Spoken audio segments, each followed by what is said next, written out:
ზოგადად ინვესტიციაზე კი არა, უცხოურ ინვესტიციაზე ზოგადად აქ არის რეინვესტიციაც კი არ განხორციელდება ამ ქვეყანაში. ასეთი შეიძლება იყოს უარესი სცენარი იმ შემთხვევაში, თუ არ დასრულდება პოლიტიკური რეპრესიები, მოქალაქეების დევნა, უკანონო დასჯა და დემოკრატიული უკუსლა ქვეყანაში.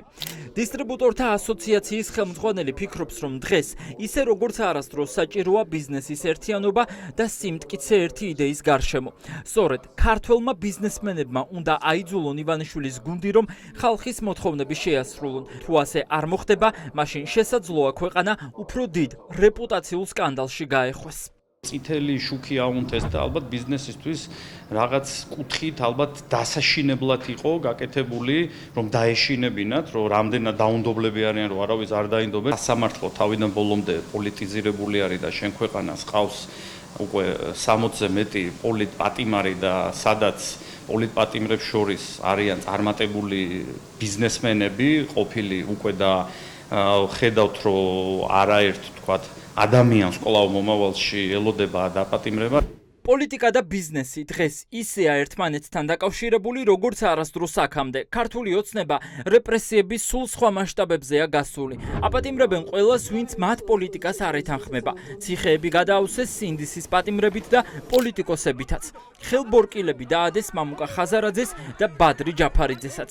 ძლიერი საქართველოს იმ ლიდერებს, ვინც პოლიტიკამდე ბიზნესში იყვნენ და ბევრი გააკეთეს ამ ქვეყნის ეკონომიკური დოვლათის შესაქმნელად. მამუკა ხაზარაძეს და ბადრი ჯაფარიძის კონტექსტში თუ შეხედავთ, რომლებიც ძალიან დიდი მსხვილი ბიზნესმენები არიან და ამ მხრივ საერთაშორისო რეპუტაცია და სტატუსი აქვთ, ანუ ამ გადასახედიდან არ შეიძლება, რომ ბიზნესის წარმომადგენლებს სათქმელი არაფერი არ ქონდეთ და არ აწუხებდეთ რა ხდება, მით უმეტეს, რომ ეს ყველა ვარიანტში უარყოფითად მოქმედებს ხო ბიზნეს გარემოზე. ამიტომ ის, რომ ისინი ხმას ვერ იღებენ, ხას უსვამს ხალხსაც, რომ ბიზნესის სინამდვილეში თავისუფალი არაა. რაზე მიანიშნებს ტოტალური რეპრესიები? ბიზნესიც და პოლიტიკოსებიც ფიქრობენ, რომ ამით ქართული ოცნების სისუსტე ჩანს.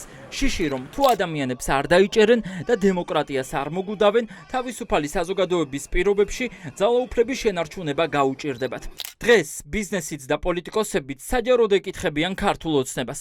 თუ მართლა ხალხის ისეთი მხარდაჭერა აქვთ, როგორცაც თავად ამტკიცებენ, რატომ ეშინიათ თავისუფალი საზოგადოების?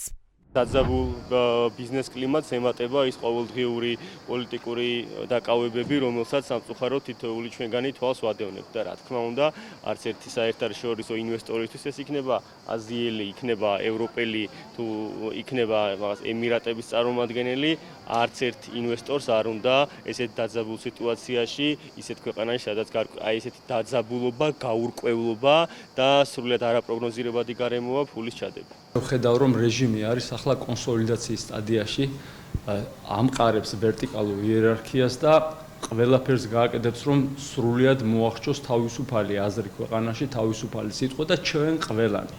ან დაგვაპატიმროს, ან აქედან გაგვისტუმროს, ან გაგვანადგუროს სულიერად. შესაბამისად, მე გამოსავალს ხედავ შეურიგებელ წინააღმდეგობაში. რატომ დუმს ბიზნესის ნაწილი? ის ვინც ივანიშვილს კარგად იცნობს, ამბობს, რომ მიზეზი შიშია. ქართული ოცნება ყველაფერს აკეთებს იმისთვის, რომ ყველაზე და ყველაფერზე გავლენა მოიპოვონ. ამიტომაც არის, რომ არც ოპოზიციას ინდობენ და არც საკუთარი გუნდიდან უკვე წასულებს. პოლიტიკის ექსპერტები ვარაუდობენ, რომ დემონსტრაციული დაჭერებით და რეპრესიული კანონებით ივანიშვილის გუნდი თავისუფალ ბიზნესს სიგნალს უგზავნის და მათ დაშინებას ცდილობს. დამკვიდრდა ქვეყანაში ეგრეთ წოდებული სოციალ-ეკონომიკური გაგებით ეგრეთ წოდებული ნომენკლატურული კაპიტალიზმი, სადაც ხელისუფალი არის ბიზნესის და ეკონომიკის დირექტორი, ხო? და ის ხელისუფალმა უნდა თქვას, ვის აქვს ბიზნესის კეთების უფლება, ვის არ აქვს ბიზნესის კეთების უფლება. არის თუ არა დუმილი გამოსავალი? ამ კითხვაზე პასუხი მარტივად იკითხება ბრიტანეთის მთავრობის მიერ 2 დღის წინ გავრცელებულ განცხადებაში. ლონდონში ამბობენ, რომ სანქციები ყველა შეიძლება შეეხოს, ვინც სანქციების თავიდან არიდების დახმარებაშია მხილებული.